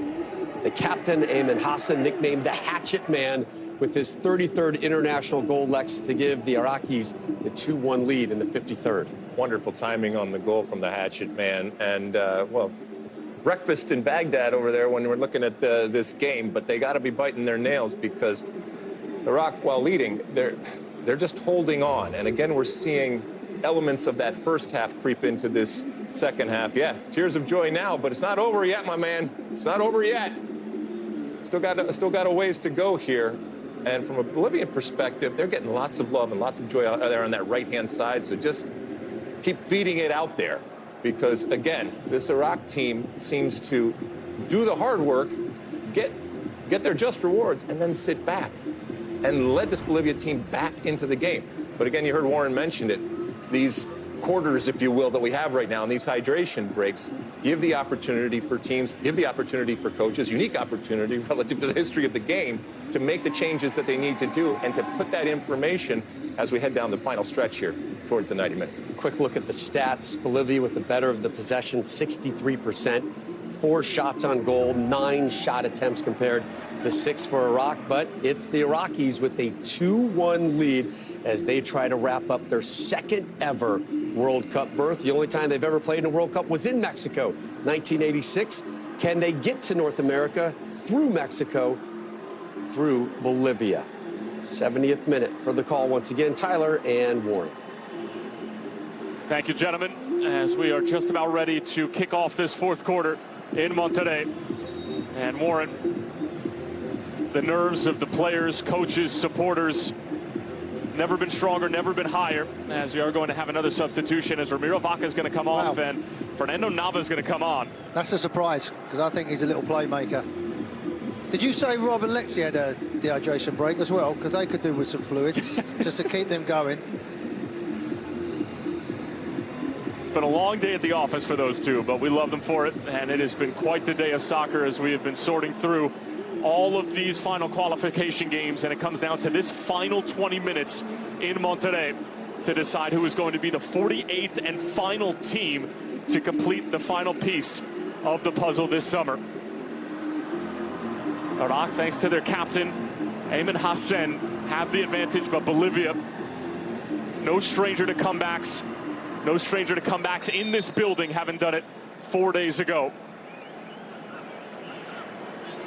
And will it be the youthful exuberance of Bolivia that prevails, or the veteran guile of Iraq? It's amazing, for 2.5 years comes down to 20 minutes now. There's Morales as well, getting a yellow card for coming through with, I think he led with his arm. I think the innocent look says it all, the way he just takes the yellow card and walking away. He's just come through, he's led with his arm. Yep, no doubt about that. Normally I would say like you're trying to elevate as you're going through, but he's actually leading with his arm. Morales to go through. So the Georgia native will go into the book. First yellow card of the night for any player for Bolivia. What I've been really impressed with Bolivia is the way they've kept their composure. You know, conceded a goal, come back. Conceded another goal. They still have the patience and the knowledge and the know-how of to keep maintaining and passing the ball and waiting for that right opportunity. It might be like the goal that they got, a little ricocheted and bounces along. Medina's a loss for them at full-back, but they seem to have adjusted a little bit. And now you're going to see possibly with Iraq, with their experience, just to try and draw this last 20 minutes out. So to get to a World Cup, to be involved, 48 teams in June in the United States, Canada and America, what an opportunity. And you're sort of now, Tyler, I would think with the players, although as much as you're focused, and there's this challenge again as he leaves with his arm, you're starting to think about that it must be in the back of the player's mind. 15 minutes ago, 10 minutes ago, this is what we're playing for. This is when you get a little bit of nerves. Maybe you don't want to make that mistake. So it'd be interesting to see how the next 10 minutes go. This has been 40 years in the making for Iraq. Most of the people probably watching back home from Baghdad to Basra have never seen their side qualify for a World Cup, and they return to the country where they last participated one in Mexico. I mean, you've seen the celebrations that we see with Bosnia, how the qualifications. You've seen with nations that haven't been to a World Cup before. You can only imagine the people back home, like you said, early in the morning, watching this game. Makazaka just nearly made sure that Iraq was going to be headed to the World Cup this summer. Kicked over the top again, and this is probably the most cagey we've seen Bolivia all night so far in terms of possession, but obviously losing some quality with some of the substitutes. Well, number 10, Mo, it gives you a different dimension because he's quicker, he's more mobile than the two strikers that have gone off. The two, his nickname was the Hatchet Man, so I think that tells you a little bit of what it is. Pins up, wants to be physical. Now you've gone with more energetic players that are going to run in behind and ask him more questions. How about that turn from Terceros, and a long way to run for Paniagua, and he can't get there. He's not really been in the game either. We've not really said his name. You know, in the second half, he gets his goal, and you're thinking the timing's there. Would he push on from that? He's drifted out the game. But for Bolivia, this is when you need your big players. You know, that's why I was surprised when they took number 10 off. I think he's a talented player. You need players that are going to get on the ball under a little bit of pressure.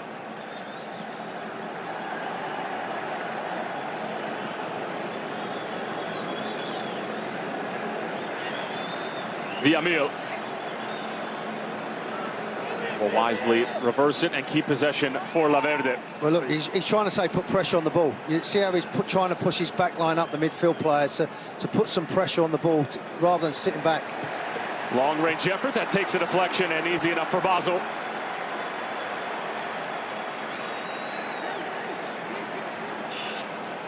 That's Fernando Nava trying to put his stamp on the game almost immediately since coming on. 21-year-old earning his 8th cap here tonight. Made his debut in a friendly against Panama a couple of years ago. And the front line for Bolivia, an 18-year-old, a 21-year-old, and another 21-year-old. Yeah, it's amazing when you think of the average age of this team, particularly in the front line. But again, I just feel like their first reaction is to step backwards. Whenever a white shirt gets the ball, they're backing off. Makazaka did well to get it away from Juan Godoy, and that's a foul right on the edge of the penalty area, and it's going to be a yellow card as well. Well, you don't want to keep doing it. we echo what we were saying earlier. They come inside, that's a foul. And, you know, blatantly giving the ball, trying to play a little bit of advantage, the referee. But it's going to be another delivery. It's going to be another second ball.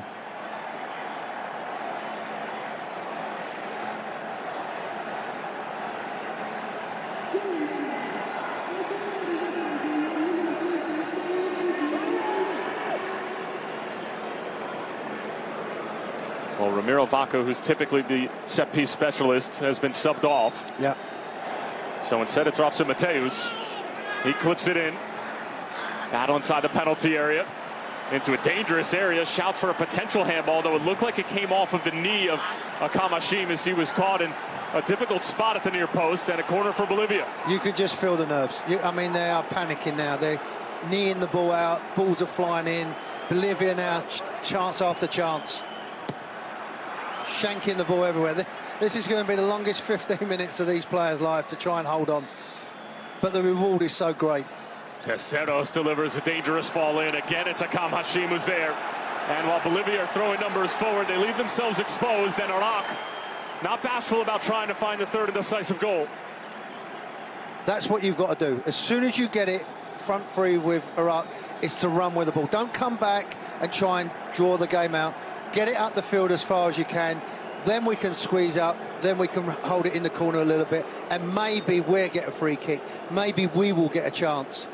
That's a poor throw. And you've just got to throw it down the line. They've done a little crossover. Keep the ball. Instead, it's Bolivia who retain possession. Roberto Fernandez will keep it moving. Here's Fernando Nava, the substitute. Sizing up on Lee, and that's a hopeful ball that, again, Akam Hashim is there to deal with momentarily. And Nava will see it out of play. Hashim's done well at the back. He's had his moments but he's just defended. He's just got the ball out of any danger, and he's been the one at the back line trying to squeeze up, trying to put his back line further up the field.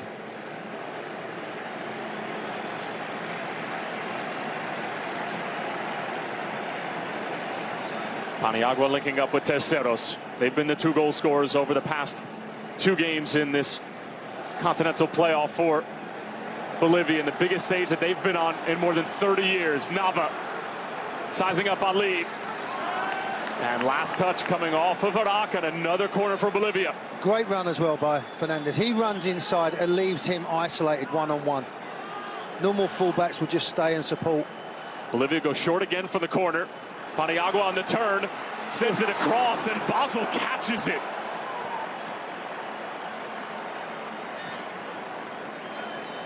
Well, you can smell the fear with Iraq at the moment because they're getting isolated, because you're playing against players with Bolivia that are young, fresh, new ideas, want to take you on. What a kick that is.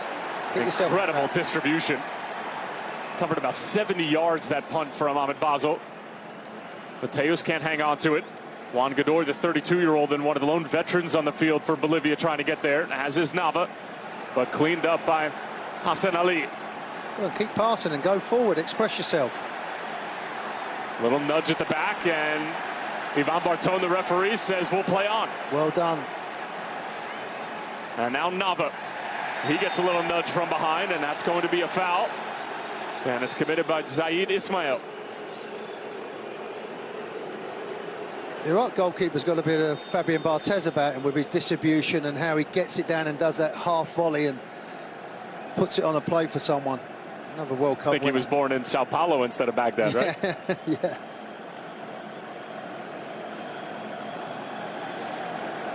About 10 minutes remaining. We will put an end to either a 32-year drought or a 40-year drought for Bolivia and Iraq, respectively, with regard to qualifying for a World Cup. As both nations continue to hold their breath in what is going to be a beyond dramatic final 10 minutes. Well, there will be a chance for Bolivia. They will create an opportunity. It's if they take it. That's going to be the opportunity that comes along. Have they got the nerve to put the ball in the back of the net? Nava, he's been lively since coming on. Terceros. Fernandez will keep it in play. Ali out to defend. Nava will keep it moving.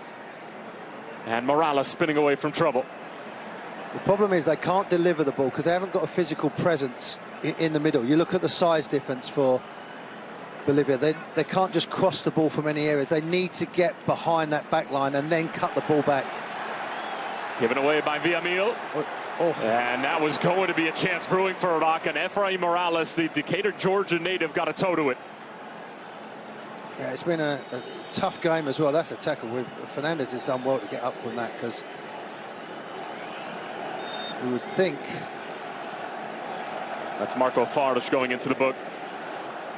It's amazing that players, they make that type of tackle, then it's like, me? What did I do? I almost took his kneecap off. Yeah, starts up on his shin. Really? See, there's a silly one. You don't need to. I know you want to come in and prove a point, and you've got a lot going on, but you're just relieving pressure. You're letting them out of the trouble that they might be under. Now they've got possession of the ball, and straight away you can see Iraq is having to back off all the time. He's done well since he's come on as well. He's looked lively. He can switch it.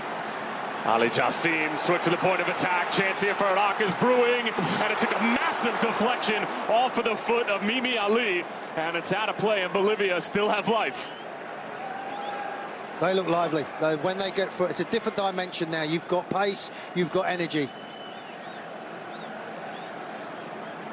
And when they got the ball, as I would be saying at my front feet, just go. Don't even think that you're going to get support. Just go by yourself and push back their back line. But they're winning the ball further up the field, just relieving some of the pressure, and it's making the players for Bolivia go back towards their own goal.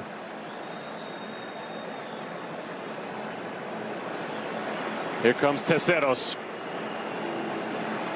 If they're going to muster up an equalizing goal, it surely will go through him, as he once again is putting on all the moves, but the ball did travel out of play over on the byline, and it's a goal kick. Yeah, he's done it twice, but you can't fault his attribute and his quality. Even at such a young age, the responsibility on his shoulders. You know he's left-footed, but there's a certain player that plays for Inter Milan. You know he's left-footed, but he's still gonna take you on. There's another sub as well, Tyler. There's maybe running out of, as I said, they're looking a more heavy-leg team, and they've had more time to recharge their batteries and get ready for this game. And that's Ibrahim Bayesh, who's the player in question. He also picked up a yellow card in the first half as well, so you wonder if that goes into the thought process for Graham Arnold. Yeah, good shout.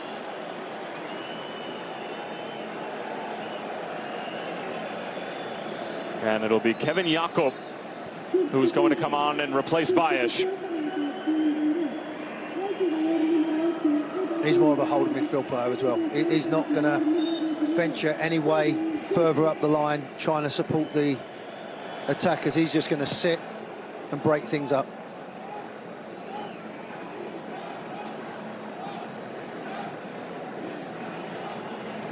Villamil escapes from the initial challenge coming in from the substitute Jakob. And Fernando Nava tasked with trying to hold up play, and it's bailed out by the whistle, and Iraq are perhaps going to get on the last nerve of Ivan Barton. But no yellow card for preventing the restart, at least for the moment. I just love the way Iraq, the last 10 minutes, how they've managed the game. You know, they've not really allowed Bolivia to have any opportunities. Can they keep doing that? Don't foul again. Don't start celebrating yet either. Well, as you mentioned, this is going to be the longest 5 minutes of football plus stoppage time that they have ever experienced. Meanwhile, on the flip side, as time is relative, it'll be the quickest for Bolivia as they hunt the equalizer. Well, you can only imagine how they feel back home. You know, how people are all watching and listening and looking at their team, and how close they've been to get to this situation. We've seen the celebration from nations that maybe not expected to be there. Congo DR with some incredible scenes earlier today in Guadalajara, taking down Jamaica in extra time. I think these are the most nerve-wracking things to go through. You know, when you're in the group, you've got the games, you do it, but then you have to wait. Then you're playing against someone. Then you have a playoff game, and then you have another game. But It's just keeping your discipline now, and hopefully the opposition run out of ideas. A little bit of miscommunication along the back line for Iraq, but Ali Jassim wiggles his way out of trouble and then eventually just thumped in the other direction by Akam Hashim.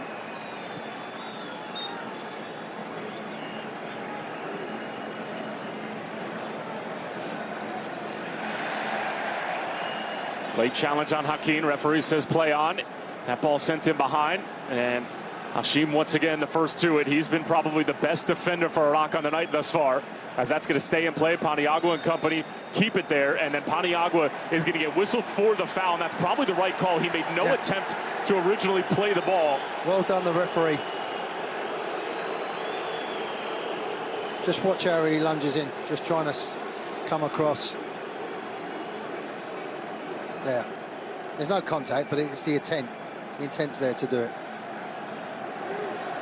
But again, don't get on the floor, just get up the field. Another 30 seconds have gone. A little bit more frustration is starting to kick in now with Bolivia. And Tyler, you asked the question, have they got another go? And I said they create one chance. I'm not too sure now. The way that they're running out of ideas. Yeah, and they're just maybe running out of energy and belief. Well, if there was any time for Oscar Villegas' youthful bunch to pick themselves up and muster up one more opportunity, it's in these next few minutes. But they ain't going to play out this from the back. This is going to go as far as it can up the field and maybe get the second ball. You can feel the tension now with the Iraqi players just trying to motivate each other to get on. Stab forward by Roberto Fernandez. Nava is challenging. And now Nava will receive. Once again matched up with Ali. Nava trying to get the cross away, and another Bolivian corner. And they've been liking this action from the corner, going quickly and trying to get delivery. Villamil, he'll have a hit. And it's blocked before it can reach the goalkeeper Ahmed Basel by Zaid Ismail.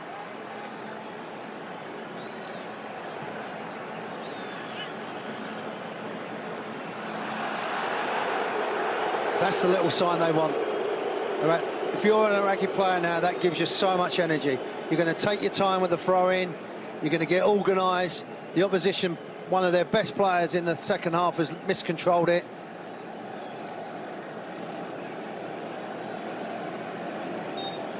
Look at them on that side there. All the fans that are standing up. They're getting ready to punch their ticket. They're getting ready to get ready for Norway.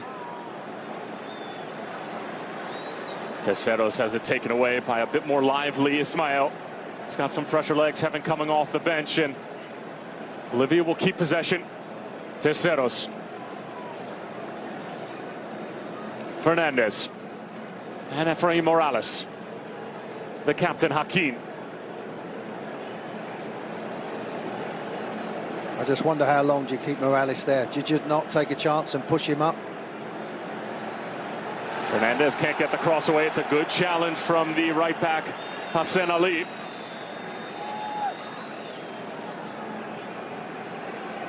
Terceros, nice little hip swivel. Nava. Crosses low, and that's a serious miscue from Zaid Tassin. And he's lucky to have gotten away with that. But it does produce another corner. There you go. There. And then Enzo Martero is going to come on and replace Robson Mateus, and sacrificing a midfielder for an out-and-out number 9 striker in Montero, who did start against Suriname on Thursday. And he's got a bit of physical presence. You know, he's got a little bit of stature about him, so they have got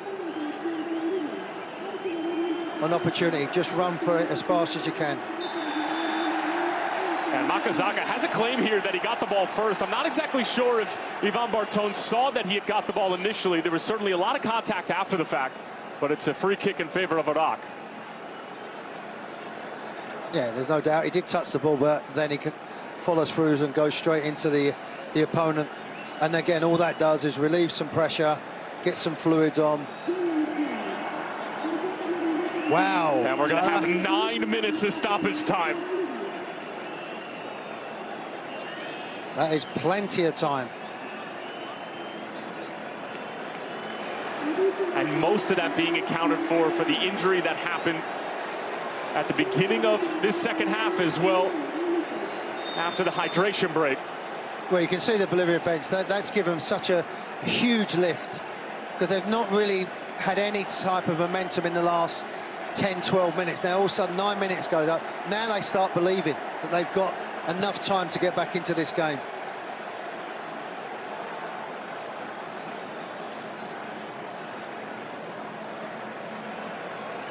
Montero, it looked like was the last one to touch that, so Morales wasn't sure whether or not he needed to play it. Instead, Bolivia will send it away. Iraq trying to get a foot to it. The foul called against Kevin Jakob. Good refereeing again. You know, diffuse the situation straight away in case there was any pushing and shoving. Because you can only imagine the tension and the nerves that are out there now for the players. Now, one mistake, one bit of brilliance. Everybody in that far stadium is standing up. They're already on their feet. And you can't imagine any of them are going to be sitting down in between now and the final whistle, as Nava cuts inside looking for Miguel Terceros. Closed down quickly, beats the first defender, getting stuck in. Macazaga keeps it moving. Paniagua, the 18-year-old, already with a goal tonight, towards the byline. Still with it. And last touch looked like it came off of the teenager, but it stays in play. That was great defending. How many times was he on the floor? And they've got a chance if they switch it early. And it's Kevin Jakob who keeps the Iraqi train moving. Just keep it. And Efrain Morales stood his ground. That looked like a clean challenge, and indeed it was, says the Salvadoran referee. And great energy as well. The referee's not only 1 minute he's in the 18-yard box, 70 yards away, and he's at the other end telling the player to get up. See there, I'm just thinking, take it in the corner. Go and get a throw-in. Go and get a corner. You're never going to score from there. Into the path of Montero. Last touch coming off of Iraq, and it stays with Bolivia. Yeah, I wonder with Montero being on, he'll have a point to prove not starting this game. Well, Juan Godoy was the one who got the nod, and he was the more lively coming off the bench against Suriname, but this is a completely different situation for Montero coming off the bench with his team trailing. And he sees that one go over his head, and then a safe, albeit dangerous header from Hassan Ali as he concedes another corner. See, normally as a fullback, if that's bouncing, I'm just going to hook it over my shoulder and get away. But because of the situation, you think, just get it out of play. They go short from the corner again. Paniagua. Driven in at the near post, wow. And Basel got a touch to it. That might have been going in. Well, he's a lucky goalkeeper as well, because he's gambling and it's going to the far post. And he's just tried to do him with the eyes to go in now. It was probably hitting the side netting, but he wasn't to know. Because he's took a chance and gone to his left. The margins razor thin. The prize is gargantuan. At the near post again. Last touch off of Iraq, and we'll do it one more time. Well, they're standing up all over now. Behind the goal, opposite side. There's so much drama today. Look what happened with Sweden. Nava, another delivery. This one is much better. Coming forward is Macazaga, and Basel claims it rather easily in the end, but more nervy moments along the back line. Well, he's got to be careful not to take too long as well. You know, I understand you're trying to run it out, but look at the referee telling him to hurry up, and he's the seconds that he's got. He's got a great strike as well.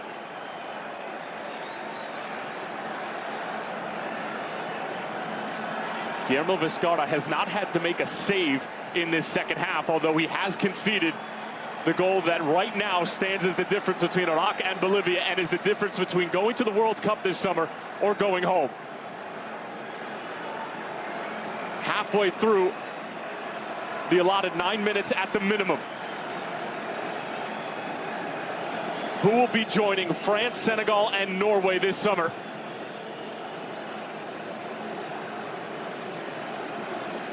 Bolivia have to find a way if they want to keep their hopes alive. Iraq desperately clinging on. Terceros. Heavy collision in the middle of the park with Jakob. Villamil needs to be careful and did well to just bait the defender, and a set-piece opportunity. Although you have to imagine Bolivia will go quickly from the restart, and they do.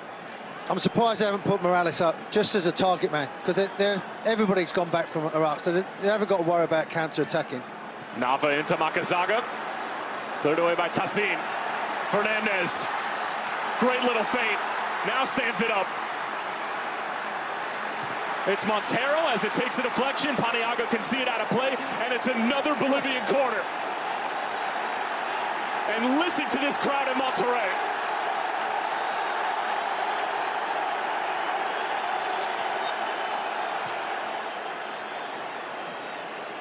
He's got away with one there. Paniagua, clever touch. Hakeem, the captain, back for the teenager. Taken away by Hashim. He's been arguably man of the match for Iraq, despite the fact that he hasn't had a hand in a goal, but he has been everywhere defensively. Yeah, you can just see him organising and getting them further up the field. Terceros around the first defender. Bodies waiting in the penalty area. Helped along. Terceros brings it down. Makazaga. Loose in the area. It's Paniagua, but it's blocked in front. It was Hashim again. Don't foul. Don't let him out of there. Just keep the pressure on. And they do just that through Makazaga, who gets to the byline and wins another corner. Well, they're trying everything they can, Bolivia, the players.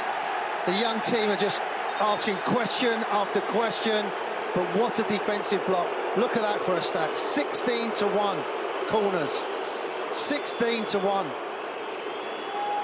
He stopped the clock. Don't worry about it. Don't get involved. And Jassim pulled to his feet by his left back, Merhas Doski. Oh, no. And Nava trying to do too much there. And Bolivia really feeling like they do not have the advantage aerially, and that's why they've been going short from so many of the corners. But that's the decisive moment in the 53rd minute. Tyler, it's so simple but so effective. You know, he just makes that run, wins the first header, they go direct, he flicks it on and makes a run across, and that could be the difference. You said with the leading goal scorer, he's got 33 goals now for his nation. They can fill it now. You know, they're 90 seconds away from a World Cup. Last time was it in Mexico, wasn't it, 86?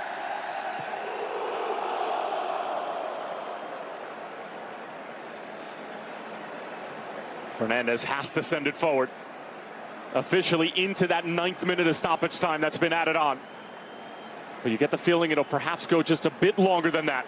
We hope so. Speaking for one team, at least. Oh, referee was a bit blindsided. Didn't see that it may have hit his hand. Paniagua rids the first defender, and that was the right idea for Makazaga, but just enough from Iraq defensively. Just run and get us a foul. That's all you got to do. Don't complicate it. Just run and get me a foul. And Jassim will drag it to the corner. Let's see if he'll keep it there. Yeah, don't cross it. Just keep it. And knocking off precious seconds, and he's able to win a corner, and now Iraq can start to taste it. He's already done it with Australia. Can they do it again? And he's saying do a short corner. Don't put it into the area, just do a short corner.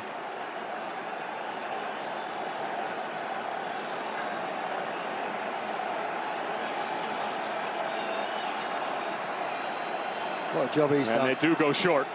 Another substitute in Jakob. Jassim gives it away, and that's it! Good morning, Iraq! For the first time in 40 years, the Lions of Mesopotamia are going back to the World Cup.